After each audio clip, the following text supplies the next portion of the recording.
Good morning friends, welcome to my YouTube channel Glorious Legal Web. आज हम लोग एक इम्पॉर्टेंट एक्ट के ऊपर चर्चा करेंगे। वह है SARFAESI act, SARFAESI act. Full form securitisations and reconstructions of financial assets and enforcement of security interest act.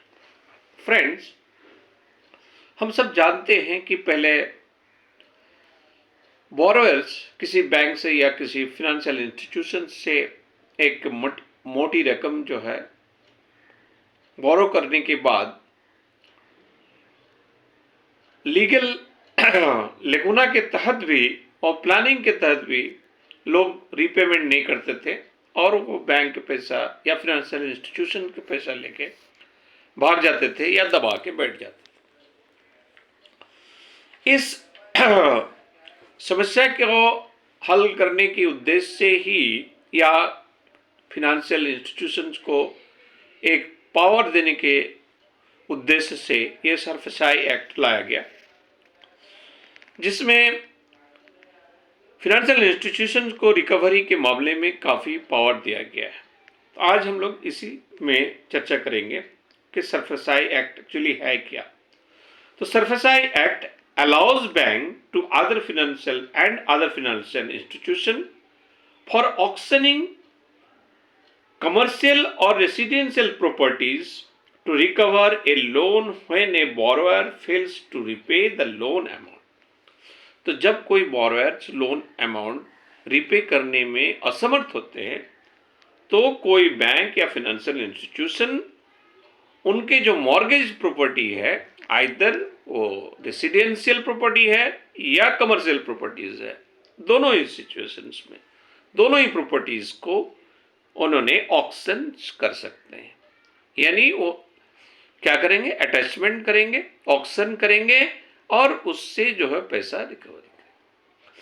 अब यहाँ पे बहुत सारे सवाल हम लोग के मन में आते हैं कि मान लिया जाए किसी व्यक्ति ने 50 लाख का लोन बोरो लिया था, लेकिन उनकी प्रॉपर्टी वैल्यू जो है मॉर्गेज रखा था वो 1.5 करोड़ का है, मार्केट वैल्यू 2 करोड़ का हो सकता है। अब ऑक्शन करेंगे तो क्या वो 2 करोड़ का अगर मार्केट वैल्यू रियलाइज हुआ तो सारा पैसा ही बैंक रख लेंगे या फाइनेंशियल इंस्टीट्यूशन रख लेंगे। इन सब विषय पे एक लंबा विस्तृत चर्चा करेंगे हम लोग, लेकिन आज हम लोग सिर्फ ये देखेंगे कि सेक्शन 13 ऑफ सरफेसाई एक्ट में क्या प्रावधान है। तो सेक्शन 13 क्या कह रहा है कि provides for the right of the creditors to take possessions of the secured assets in case of the default.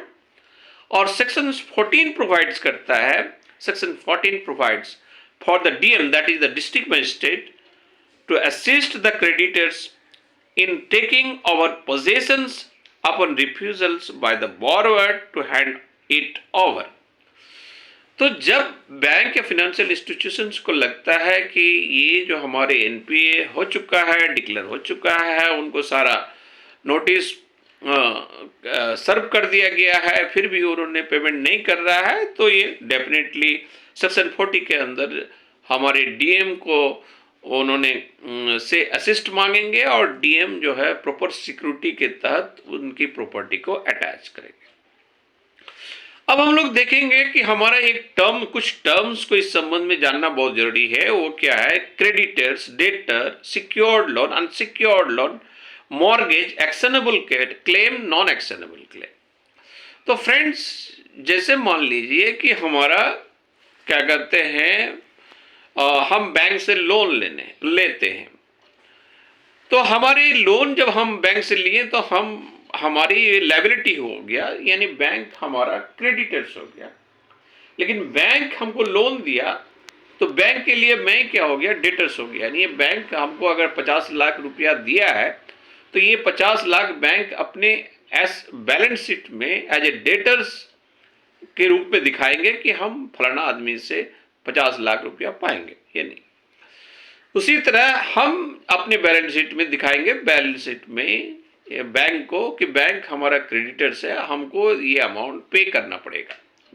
ये टर्म्स हो गया creditors and debtor. Secured loan, unsecured loan. Secured ऐसा लोन जिसको हम लोग मॉर्गेज की तरफ, ये सिक्योर्ड भी दो तरह के हो सकते हैं, पार्टली फुल्ली। तो हम अगर 50 लाख रुपए लोन लिए हैं और अपनी प्रॉपर्टी वैल्यू 1 करोड़ का जमा दिए हैं, मॉर्गेज में रखे हैं, तो ये फुल्ली सिक्योर्ड लोन हो जाएगा। उसी तरह अनसिक्योर्ड लोन, जैसे कोई ऐसे क्रेडिटर्स जिससे हमारे कोई फ्रेंडली लोन हो सकता है, या हमने विदाउट एनी सिक्योरिटी का हम लोन प्राप्त किए हैं, तो इसको हम लोग कहेंगे अनसिक्योर्ड लोन। नेक्स्ट जो है हम लोग काफी इंपॉर्टेंट टर्म्स जो है that is the actionable claim. हम लोग जो अभी चर्चा कर रहे थे section 13, 14 of the SARFAESI act के ऊपर, तो बेसिकली ये क्या है कि एक्शनेबल क्लेम ऐसा claim, an actionable claim is a claim to any डेब्ट or beneficial interest in movable property that can be enforced by legal action. तो यहाँ एक्शनेबल क्लेम से रिलेटेड ये मूवेबल प्रॉपर्टी, या प्रॉपर्टी को भी हम लोग दो भाग में बांटेंगे। अभी तक जो हम लोग चर्चा कर रहे थे सरफेसाई एक्ट में, वो मॉर्गेज की जात, वहां मूवेबल की बात नहीं था। Non movable property that is the property, land, building, जिसको मूव एक जगह से दूसरे नहीं किया जा सकता है, ऐसे प्रॉपर्टी को हमने मॉर्गेज रख के जो है लोन लिए हैं। यहाँ क्या है एक्शनेबल क्लेम, ऐसा क्लेम जिसके ऊपर हम एक्शन ले सकते हैं लीगली। किसके ऊपर? Movable property that can be enforced by the legal action.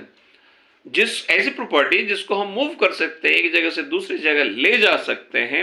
N actionable claim is a claim to any डेब्ट or beneficial interest in a movable property that can be enforced by legal action. तो ये था हमारे actionable claim. तो हम लोग एक SARFAESI act के सेक्शन 13, 14 और सरफेसाई एक्ट एक्चुअली हमारे बैंक को क्या पावर देता है, इन सब के बारे में हम लोग आज चर्चा किए। तो रोज की तरह आज के वीडियो कोर्ट जाने के पहले 5 मिनट्स आप लोग के को समर्पित। होप सो कि वीडियो अच्छा लगा होगा। अगर अच्छा लगा होगा तो इसको हमारे यूट्यूब चैनल को शेयर करें, वीडियो को शेयर करें, यूट्यूब चैनल को सब्सक्राइब करें, लाइक करें। फिर मिलते हैं अगला वीडियो में। Have a nice day friends.